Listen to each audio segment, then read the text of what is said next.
Welcome, everyone. Kevin Carpenter, CPP.events, back and talking with Doug Gregor. Doug is going to be one of our keynotes at Swiftcraft. If you don't know, Swiftcraft is going May 20th and 21st. So we're just a little less than a month away, and there's some workshops on the 19th. So, Doug, thank you for spending some time with me today. Thank you for having me. It's great to be here. And you and I think, are on the same, well, technically the same time zone. I like to joke we're Arizona True Time because we don't change time, but you're Pacific, yeah? That's right. It's much better without changing time zones. Yeah, that it is. So Doug has worked on the Swift programming language, compiler, standard library, and related tools. I mean, since it started, right? Yes. Yeah. Founding member of the Swift core team, active member of the language steering. So you are all things Swift, which I've been very involved in Swift, for a long time. But so I was clicking through on your portrait today and it took me to DougGregor.net, which made me feel good because then I saw this Swift for C++ developers and I was like, someone who sees me. I've met a lot of people that have taken that path. So they know C++ and they want to learn Swift. And when you come from C++, you have a mental model of how the language works. And Swift is different. And so I started writing this blog series to talk about the similarities for things that you can carry over that'll work well, and the challenges you're going to face when you bring a C++ mindset to writing Swift code. I just started going through the articles too, and I really appreciate it because there are things like so I was using, Paul Hudson's 100 Days of Swift, and that is, a great beginning way to get through it. And of course, since I'm already a developer, and I've been developing a couple different languages for a while, there's a lot of it that is very quick, right? Value types and things like that. Right.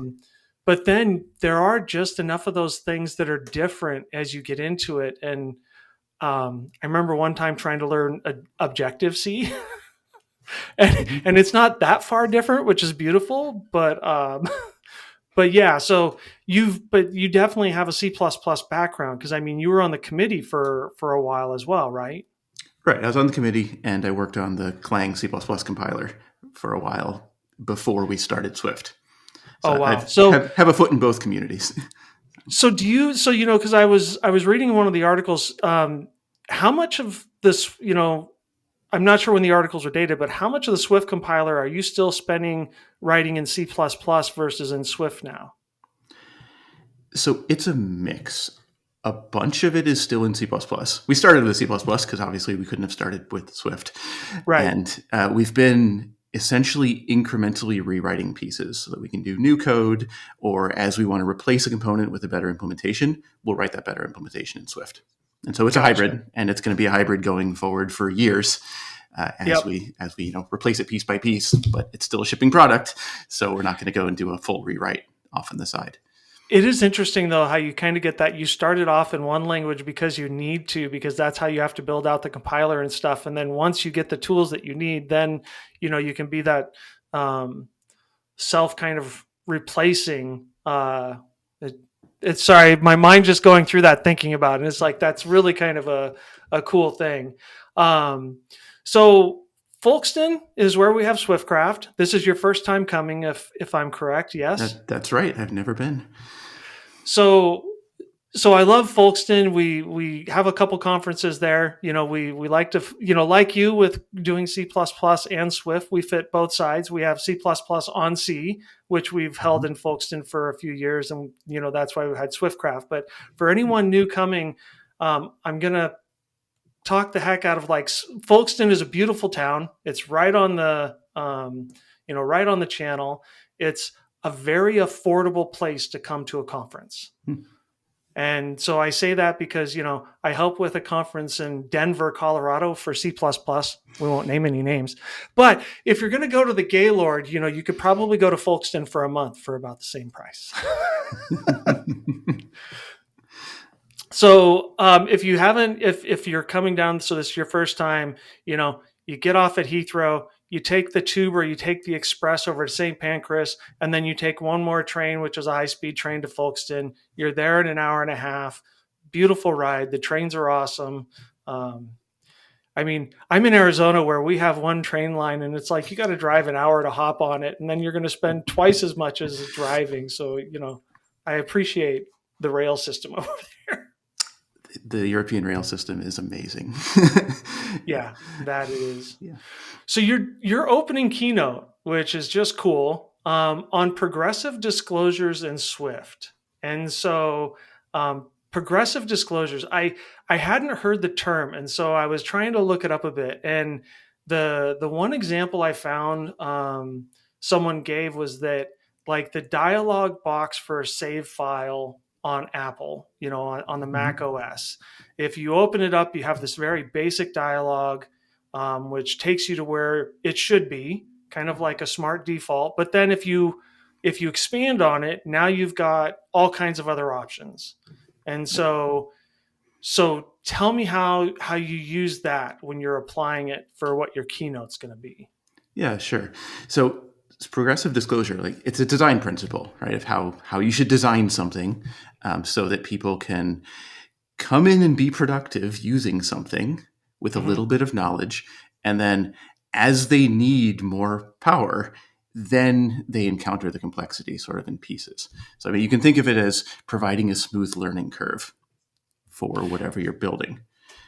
So can you give me an example of that for, so me coming from C++, is there a type that you can think of that, perhaps we complicate in C++ that you have applied progressive disclosure to in Swift? Yeah, it's the simplest things. So the array type.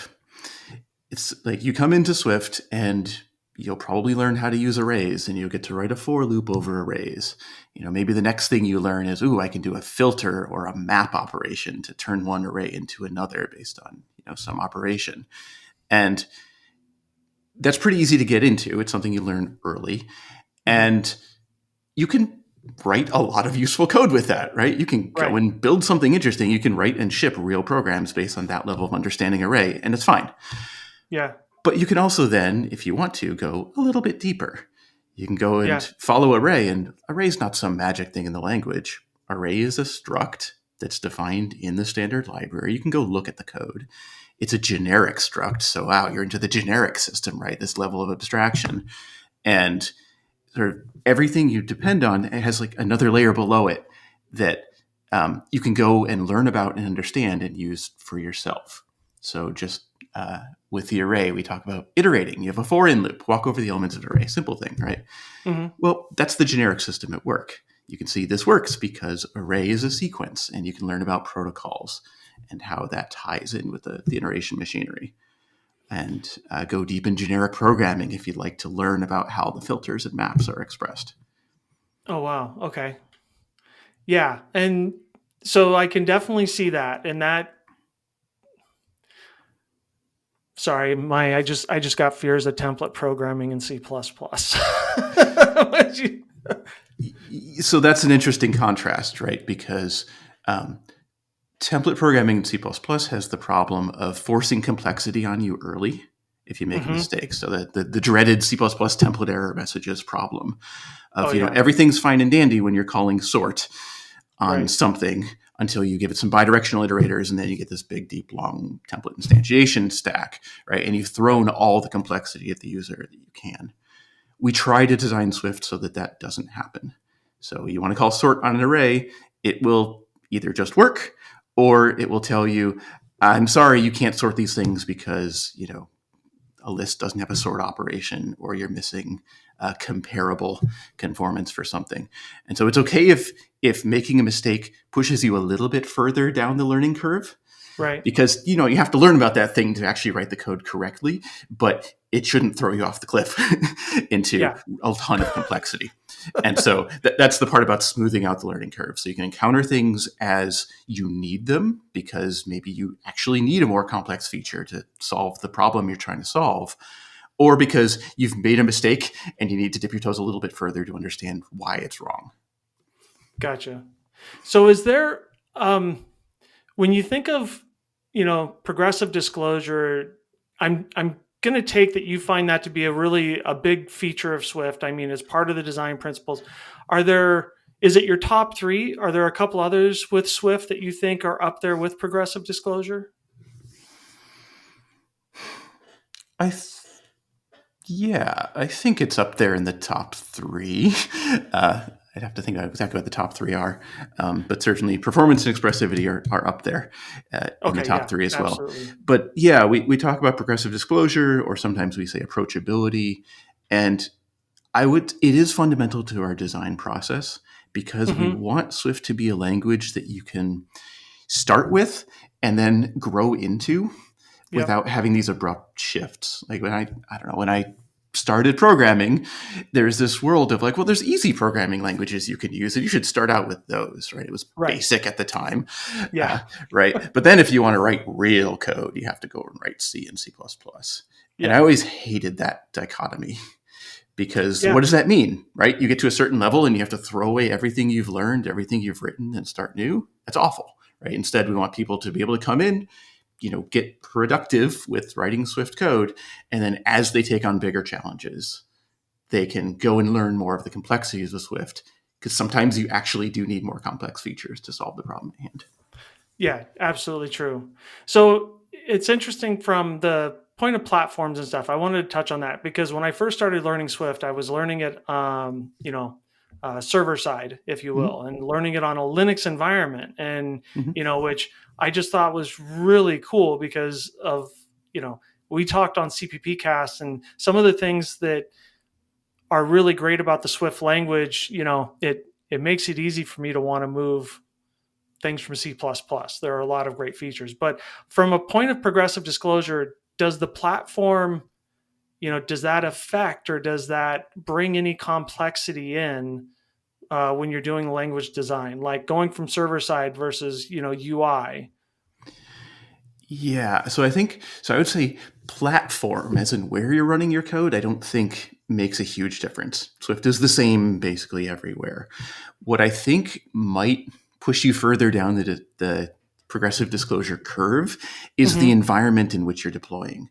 So if you're Okay. talking about something like a server environment, you're almost certainly going to need concurrency, Right. because single threaded, doesn't get you very far in the server world. And so, where in other environments, you might be able to say, you know what, I'm not going to worry about concurrency. I'm going to stay single threaded, keep things simple for myself until I actually need Okay. it.